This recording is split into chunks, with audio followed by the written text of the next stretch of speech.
केंद्रीय कर्मचारियों और पेंशन धारकों की पेंशन उनके वेतन के अनुपात में होनी चाहिए। Supreme court.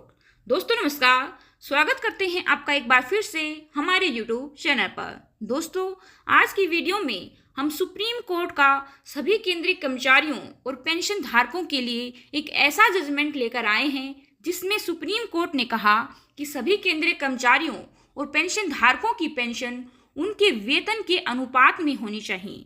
पूरा का पूरा जजमेंट क्या था, वीडियो के जरिए विस्तार से हम आपको बताएंगे। तो अगर आप भी केंद्रीय कर्मचारी हैं या फिर पेंशन धारक हैं या फिर फैमिली पेंशनर्स हैं तो वीडियो को अंत तक जरूर देखें।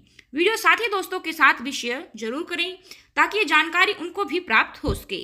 तो चलिए दोस्तों, ज़्यादा समय न गवाते हुए बढ़ते हैं आज की हमारी वीडियो की तरफ।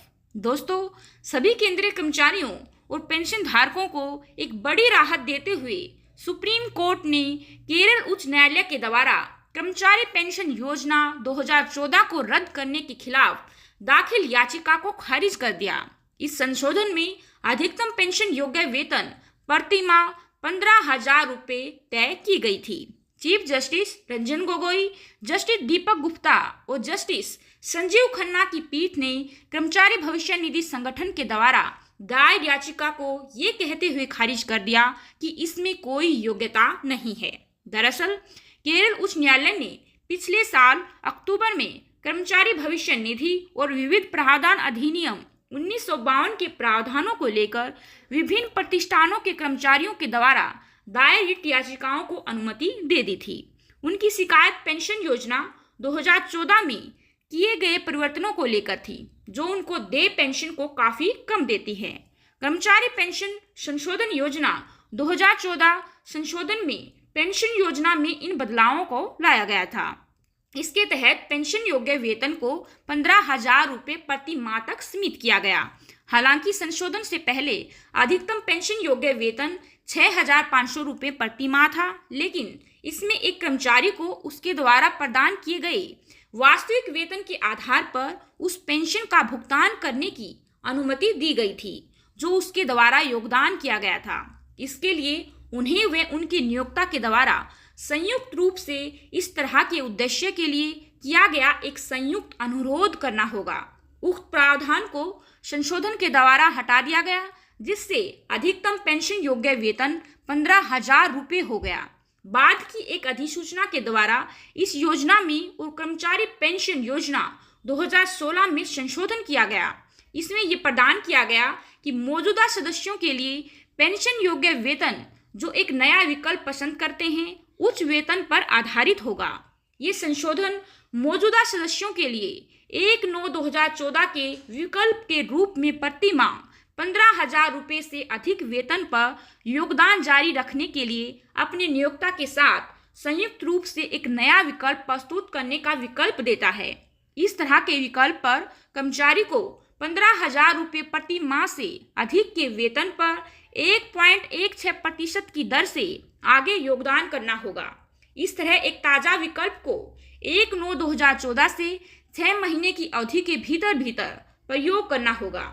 क्षेत्रीय भविष्य निधि आयुक्त के द्वारा 6 महीने की एक और अवधि में नए विकल्प का प्रयोग करने की छूट की अनुमति देने की शक्ति प्रदान की गई थी। दोस्तों यदि ऐसा कोई विकल्प नहीं बनाया जाता है तो पहले से ही वेतन की सीमा से अधिक में किए गए योगदान को ब्याज के साथ भविष्य निधि खाते में भेज दिया जाएगा।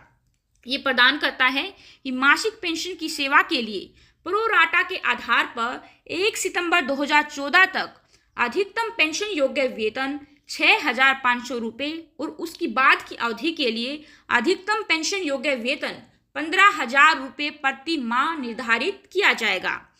यह उन लाभों को वापस लेने का प्रावधान भी करता है जहां किसी सदस्य ने आवश्यकता के अनुसार योग्य सेवा प्रदान नहीं की है। इन संशोधनों का बचाव करते हुए ईपीएफओ ने उच्च न्यायालय के समक्ष तर्क दिया था कि कर्मचारियों के द्वारा उनके वास्तविक वेतन पर दिए गए योगदान के आधार पर गणना की गई पेंशन का भुगतान पेंशन निधि को समाप्त कर देगा और इस योजना को असाध्य बना देगा। ये ईपीएफओ ने टिप्पणी दी दोस्तों, लेकिन उच्च न्यायालय ने इस दलील को खारिज कर दिया और ये भी पाया कि प्रावधान ने अधिकतम पेंशन भोगी वेतन को 15,000 रुपये पर रोक दिया है, जिससे वो व्यक्ति असंतुष्ट हो गए हैं जिन्होंने अपने वास्तविक वेतन के आधार पर किसी भी लाभ के लिए योगदान दिया है जो उनके द्वारा किए गए अतिरिक्त योगदान के आधार पर है।